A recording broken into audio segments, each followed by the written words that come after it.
तो यहाँ पर हम देख रहे हैं आज मेरी भांजी अन्ना ने पढ़ा पहला पत्रस और उसका पहला अध्याय 22 से और 25 पद तक। बहुत ही अद्भुत हमारे लिए ये समय है और ये एक ऐसा समय है जो पत्रस की ये पत्री जो दो पत्री हैं, पहला पत्रस और दूसरी पत्रस, दो पत्रियां हैं और इसमें ख़ास तौर से हमें पवित्रता के बारे में बताया गया और हमें निर्देश दिया है और हमें एक तरह से जागृति के लिए, जैसे अन्य लोग करते हैं, आज जो है पूरी रात का जागरण है, पर हमारे लिए एक ऐसा जागरण है जो कि हमेशा जागते रहना, हमेशा जागते रहना। और हमेशा जागते रहने का मतलब, जैसे हमने कल पढ़ा था 19 या 16 पद में, पहले पत्रस के और पहले अध्याय के 16 पद में, क्योंकि लिखा है पवित्र बनो क्योंकि मैं पवित्र हूँ। और जबकि तुम हे पिता कहकर उससे प्रार्थना करते हो जो बिना पक्षपात हर एक के काम के अनुसार न्याय करता है, तो अपने परदेशी होने का समय भय से बिताओ। तो सबसे पहले पत्रस हमें ये लिख रहा है, कलीसिया को ये लिख रहा है और परमेश्वर पिता का परिचय भी दे रहा है। वो बतला रहा है कि जिस पर मैंने विश्वास किया है, जिसका मैं संदेश सुना रहा हूँ, जो पत्री मैं तुम्हें लिख रहा हूँ, खास बात उसमें यह है कि मेरा परमेश्वर यानी हमारा और तुम्हारा परमेश्वर, और अगर कहा जाए तो पूरी दुनिया का परमेश्वर जो है वो पवित्र है। हालेलुया। वो बिल्कुल पाक साफ है और हर समय पवित्र है। वो लिखा है उसका इब्रानियों की पत्री और उसका 13 अध्याय के 8 पद में लिखा है, मैं युगानुयुग एक सा हूँ, मैं कभी नहीं बदलता, मैं आज और कल युगानुयुग एक सा हूँ। तो हम देखते हैं जब उत्पत्ति की पुस्तक में हम पढ़ते हैं, हालेलुया, आओ हम मनुष्य को अपने स्वरूप के अनुसार और अपनी समानता में बनाएं। परमेश्वर का स्वभाव क्या है? पवित्र। परमेश्वर का स्वरूप क्या है? उसने अपने उस चरित्र को, उस स्वभाव को, अपने उस मन को, अपनी सोच को, अपने दर्शन को, हालेलुया, मनुष्य के अंदर पूरी रीति से देखना चाहा। मिट्टी से भले ही बनाया, लेकिन उस मिट्टी में हम जब मनुष्य की या किसी स्त्री की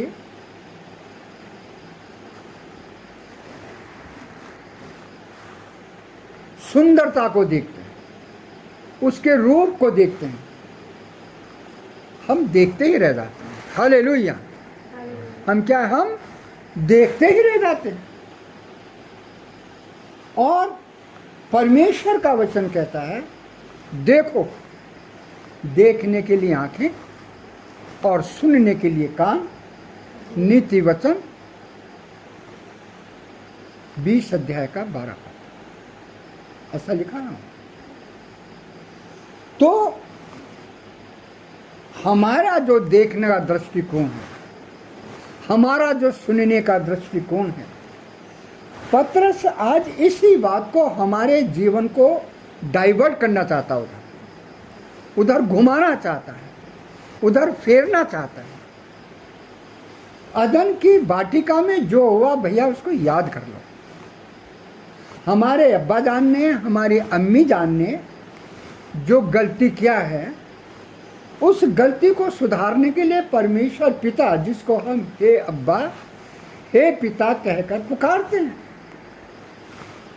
तो हमारे इस जीवन में अगर हमने अपने अब्बा, अपने पिता यानी स्वर्गीय पिता परमेश्वर के बारे में, उसके स्वभाव में अगर नहीं जाना और जानने की कोशिश करते हैं, पर हम दूसरे तरीके से कोशिश करते हैं।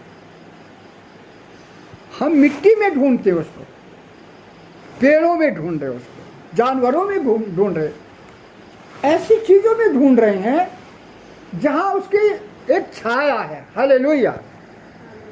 असली रूप उसको कोई नहीं देख सकता, पर मनुष्य खोज रहा है हम उसका असली रूप देख ले अपने पिताजी का, हम अपने घर पहुंच जाएं। मनुष्य के इस प्रयास के लिए, मानव जाति के इस प्रयास के लिए परमेश्वर ने सोचा, ढूंढ तो रहा है, खोज रहा है, मुझे देखना चाहता है। हालेलुया। पर जो तरीका उसका है वो गलत है, इसलिए मैं खुद जाऊंगा यीशु मसीह के नाम से, यीशु मसीह के रूप में उपन कर। अब वहां वो आकर के, संसार में आकर के वो बोल रहा है, देखो मुझे, मैं वही हूं जिसने सारी सृष्टि की रचना की और मैंने तुम्हें बनाया, और तुम ढूंढ रहे हो। अब ढूंढोगे तो पाओगे, खटखटाओ तो खोला जाएगा। मैंने तुम्हारे मन को अनुसार, मन के अनुसार तुम्हारे पास आ गया, और मैं अपने अब्बा के, अपने पिता के, अपने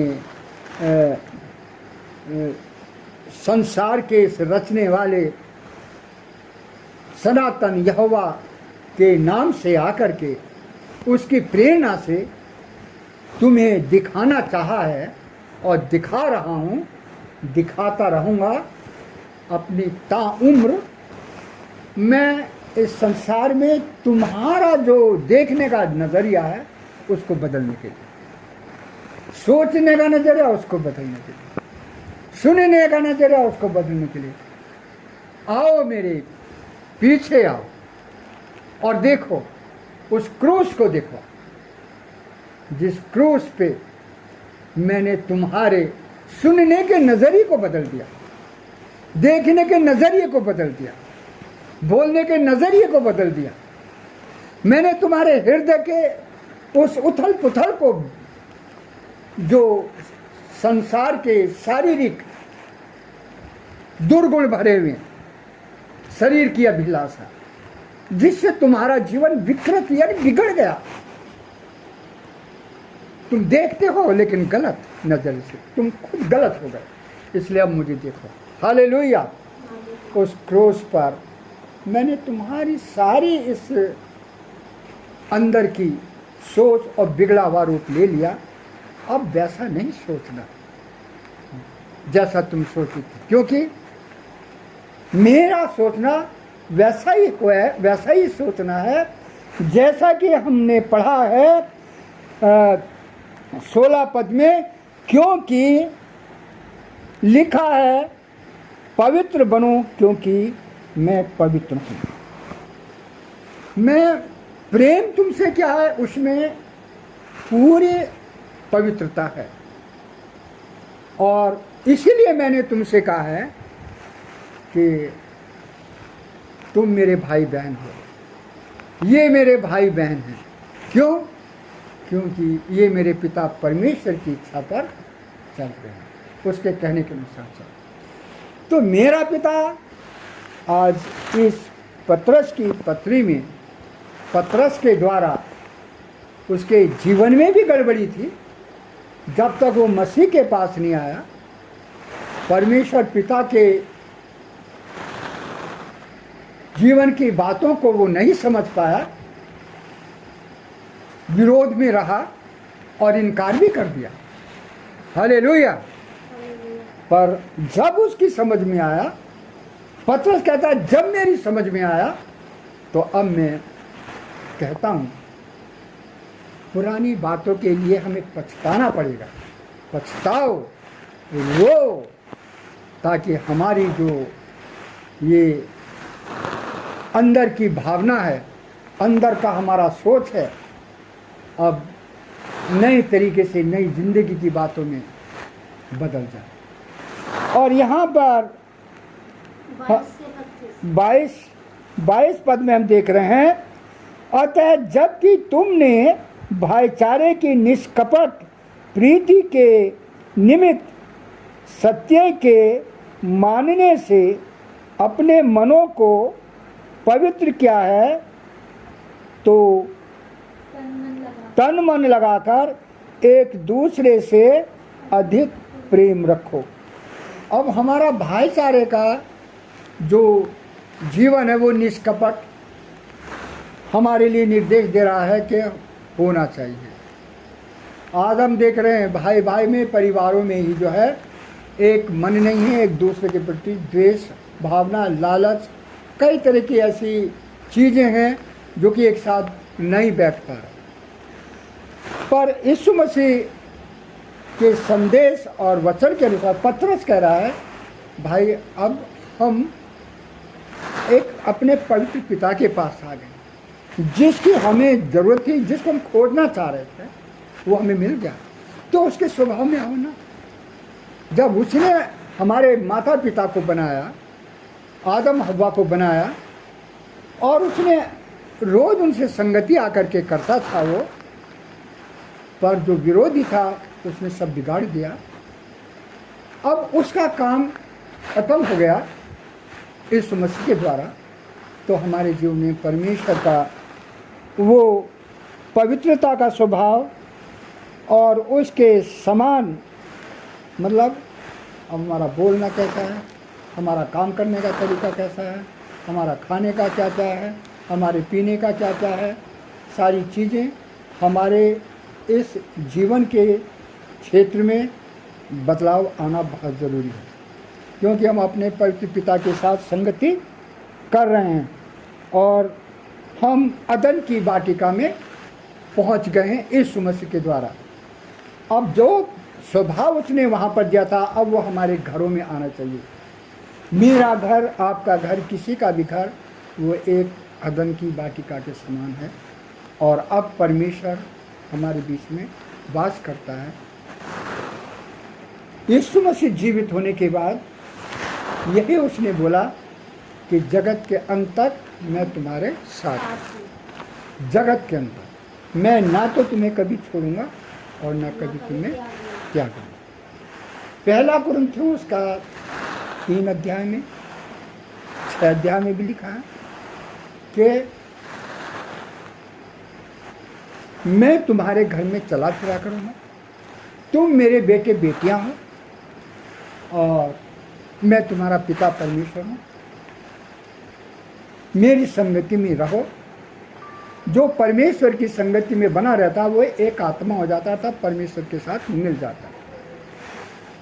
मतलब उसका स्वभाव, उसका जीवन जैसा यीशु मसीह ने पिता का दिखलाया जी करके, वैसा आज मेरा स्वभाव, वैसा एक पत्नी का स्वभाव, वैसा एक पति का स्वभाव, वैसा बच्चों, जवान, युवा पीढ़ी में, बुजुर्गों में वो स्वभाव आज मैं देखना चाहता हूँ। और यही एक बात है 24 पद में, क्योंकि हर एक प्राणी घास के समान है और उसकी सारी शोभा घास के फूल के समान है। घास सूख जाती है और फूल झड़ जाता है, परंतु प्रभु का वचन युगानुयुग स्थिर रहता है। और यही सुसमाचार का वचन है जो तुम्हें सुनाया गया।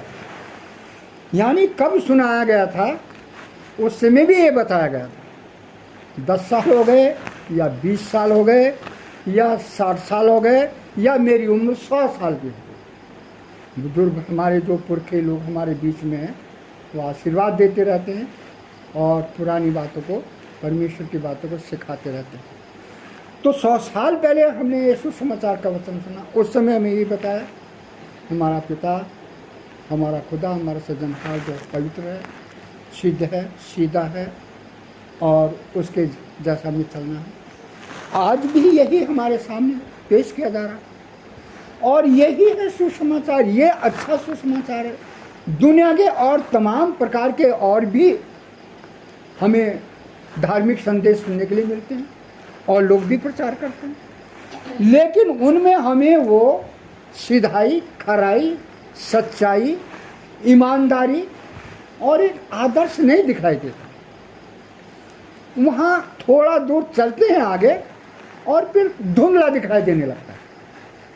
यहाँ खास बात यह है, हम जितना इसमें आगे बढ़ते हैं तो अंधकार छटता चला जाता है और रोशनी हमें और दिखलाई देने लगती है। यानी हमारी आशाएं उज्ज्वल दिखलाई देने लगती हैं, हमारा भविष्य अच्छा दिखलाई देने लगता है, क्योंकि हम जो मांगते हैं वो हमें मिल रहा है, जो हम कर रहे हैं उसमें सफलता मिल रही है। जो रुकावटें आ रही हैं वो हमें झुंझलाहट पैदा करती हैं, निराशा उत्पन्न करती हैं। कभी कभी सोचते हैं ये अब क्या होगा, अब कुछ नहीं हो सकता, लेकिन वहीं हमारे लिए एक बड़ी अच्छी प्रतिज्ञा है कि जो तुमसे नहीं हो सकता वो मैं करने के लिए आया। घबराओ मत, तुम्हारा मन ना डरे ना घबराए, मैं तुम्हारे साथ हूं। तुमने नहीं चुना भाई, मैंने तुम्हें चुना। हालेलुया। चुनाव पहले मैंने किया है, इसलिए जिम्मेदारी मेरे ऊपर आ गई और हमारे लिए रास्ता खुल जाता है, हमारे लिए कुछ ही समय के बाद। और कभी कभी तो हम उसी समय देखते हैं ये तो अद्भुत हो गया, ये कैसे हो गया। और एक आवाज आती है, यीशु मसीह कहता है ये मेरे द्वारा हो गया, ये मेरे पिता के द्वारा हो गया। मेरा पिता पवित्र है और तुम अपने आप में इस चीज को महसूस कर लिया, ये मेरे से गलती हो गया या मेरे धीरज रखने में कुछ कमी आ गई। हालेलुया। तो तुम्हारा धीरज बना रहना चाहिए। अगर कहीं दिखाई दे रहा हाँ मेरे अंदर कुछ गलती हो गई है, तो उसको उसी समय उसी क्षण मान लो, वो अंधेरा हट जाएगा। हम अपनी गलती को मान लेते हैं तो अंधेरा हट जाता है। जहाँ गलती में हम मानने में देर करते हैं, सुधार में देर करते हैं, तो वही अंधेरा है। और हमने जो सुसमाचार सुना, उस सुसमाचार को वो दबाना चाहता है। हमारी रोशनी को, हमारे उज्जवल भाई, हमारे जो आगे दर्शन हैं उनको पूरा करने के लिए वो रुकावट करता है, लेकिन तुरंत उसको हटाओ। हालेलुया। उसी समय फूंक मारो, जैसे भूसी आती या कुछ और ऐसी चीज आती और दूर हो जाता है। तो वही बात आज हमारे लिए परमेश्वर का वचन है। पतरस की इस पत्रिका में हमने देखा कि यही सुसमाचार का वचन है जो तुम्हें सुनाया गया है, और इसके अलावा कोई दूसरा सुसमाचार का वचन नहीं, अच्छा वचन नहीं है। हमें संसार में भी वो एक नई दिशा दिखाता है, हमारे जीवन को जीना सिखाता है। और एक दिन हम इस संसार से जब जाएंगे तो उसके लिए भी एक हमारे लिए एक आशा है।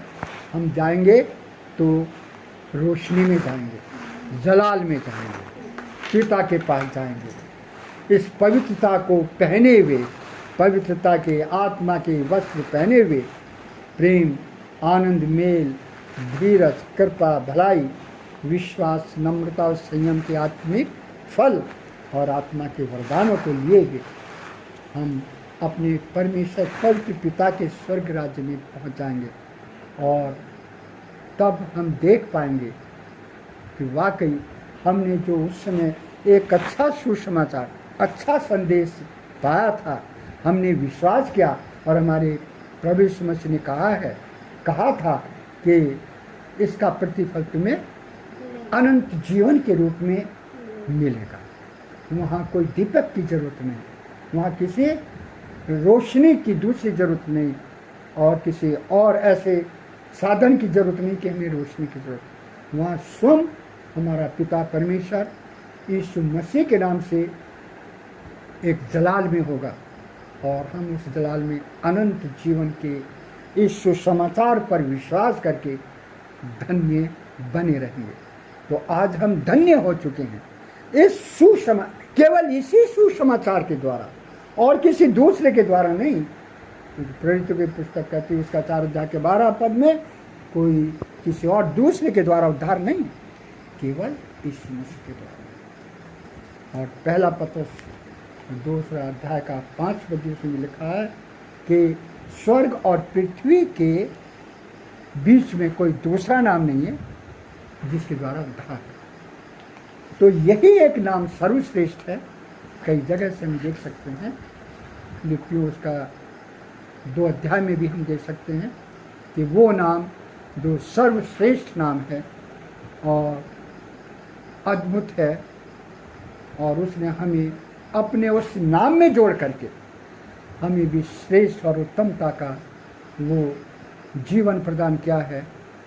केवल इसी परमेश्वर के पुत्र यीशु मसीह के नाम को ग्रहण करके और इस वचन को पालन करते हुए जो हमारे लिए अनंत जीवन लेकर के हमेशा के लिए धन्य कर दिया। प्रभु सबको आशीष दे। हाँ,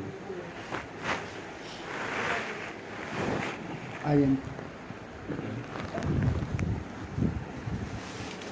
हमारे पिता परमेश्वर जी, हम आपको बहुत बहुत धन्यवाद देते हैं, और अद्भुत परमेश्वर हैं आप। आपने मानव जाति के लिए और पूरी सृष्टि के लिए स्वर्ग से आकर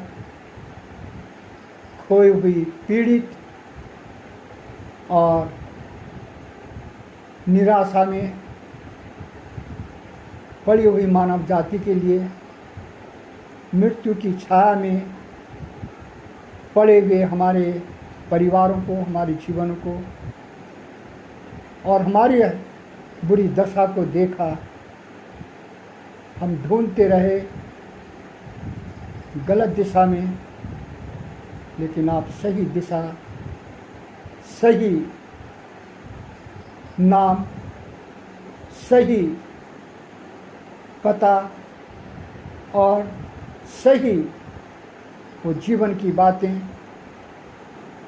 जो मानव जाति के लिए, मेरे लिए, मेरे परिवार के लिए, मेरे बच्चों के लिए और मेरे तमाम मित्र भाई बहनों के लिए, हम स्वागत करते हैं इस सुंदर वचन का कि हम पहले जो गंदगी में जी रहे थे, अपवित्रता में जी रहे थे, हमारे अपने किए हुए सारे कार्य वो अशुद्ध थे, क्योंकि हम अशुद्ध थे इसलिए हमारे सारे कार्य भी अशुद्ध और घिनौने थे। परंतु जब आपने हमें बताया मेरा पिता पवित्र है, मैं पवित्रता में से निकल के आया हूँ, मुझे देखो मैं पवित्र हूँ और मैं अपना पवित्र लहू तुम्हारे लिए बहा रहा हूँ, इसमें अपने अपराधों को, पापों को, रोगों को, कमजोरियों को, हर दुर्बलता को और दुष्टता के हरेक, शैतान के हरेक उस कार्य को और उसके बंधन को तोड़ने की सामर्थ्य है। विश्वास कीजिए, मैंने तुम्हारे सारे अपराधों को, रोगों को ले लिया है, क्षमा किया है। अब मैं अपने नाम से तुम्हारे नाम को जोड़ता हूँ और मैं तुम्हें अपनी पवित्रता में अपने जीवन के वचन से अपने पिता के हाथों में सौंपता हूँ, ताकि जैसा मेरे पिता का स्वभाव मुझ में है वैसा ही तुम में मेरा स्वभाव बना रहे, और ये सुसमाचार जो तुम्हें दिया गया है इसमें हमेशा के लिए धीरज के साथ, जैसे मैंने अपने पिता को देखा, अपनी नजरें ऊपर उठाई, उसके वचन पर विश्वास किया, धीरज रखा, सहता रहा, विजयी होता रहा, क्योंकि मेरे पिता ने कहा कि मैं तुझे विजयी उत्सव में लेता था। ऐसे ही तुम विजयी बने रहो और आगे बढ़ते जाओ। तुम्हें कोई मेरे हाथों से छीन नहीं सकता। मैं तुम्हारे साथ। यीशु आपके इस वचन के द्वारा आपने हमें अपनी बाहों में ले लिया, हमें पिता से मिला दिया और वो पवित्रता के हम सहभागी हो गए। वो परमेश्वर का स्वरूप और स्वभाव जो हमारे जीवन से दूर हो गया था, खो गया था, फिर से हमारे जीवन में आकर के हम नई जिंदगी में, एक नए स्वर्गीय संसार में और आत्मिक संसार में अनंत जीवन के लिए नागरिक बना करके आपने हमें धन्य किया है। धन्यवाद देते हैं। सब कुछ आपके हाथों में एक बार फिर से इस कलीसिया को और परिवार को, हम अपने अजीज़ों को, अपने लोगों को, हमारे द्वारा जो सेवकाई अलग अलग जगहों में चल रही है प्रभु, उन सबको भी तेरे लहू में छुपा ले। उनके जीवन की हर एक कमज़ोर दुर्बलता को दूर करें अपने वचन के अनुसार कि मैं तुम्हें आशीष देता रहूँगा और मैं तुम्हें चंगाई देता रहूँगा, मैं तुम्हें कभी नहीं छोड़ूंगा और मैं तुम्हें संभाले रहूँगा। यीशु, हम विश्वास करते हैं आपका आशीर्वाद और आपकी उपस्थिति अपने दाहिने हाथ को बढ़ा करके हमेशा के लिए हमारे ऊपर बनी हुई है। धन्यवाद देते हैं। विनती आपके पवित्र मीठे मसीह के नाम से मांगते हैं, आमीन। अब ये दयालु पिता परमेश्वर आप ही हैं जो हमें ठोकर खाने से बचा सकते हैं और अपनी महिमा की भरपूरी के सामने मगन और निर्दोष करके खड़ा। आप अद्वितीय परमेश्वर हमारे उद्धारकर्ता की महिमा और गौरव और पराक्रम और उपकार हमारे प्रभु यीशु मसीह के द्वारा जैसा सनातन काल में है अब भी हो और युगानुयुग होता रहे। आमीन आमीन आमीन। ओ सितारे की और बेटे की नूर कुदूस की जैसे इब्तिदा में हुई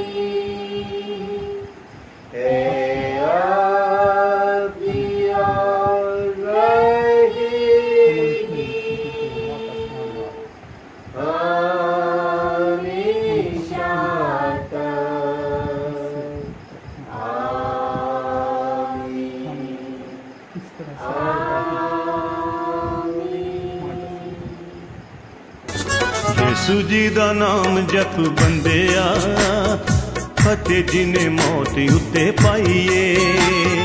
यीशु जी दा नाम जप बंदिया फतेह जिने मौत उत्ते पाईए। ओदे तो बगैर नहीं मुक्ति जीवन दा होयो सच्चाई। यीशु जी दा नाम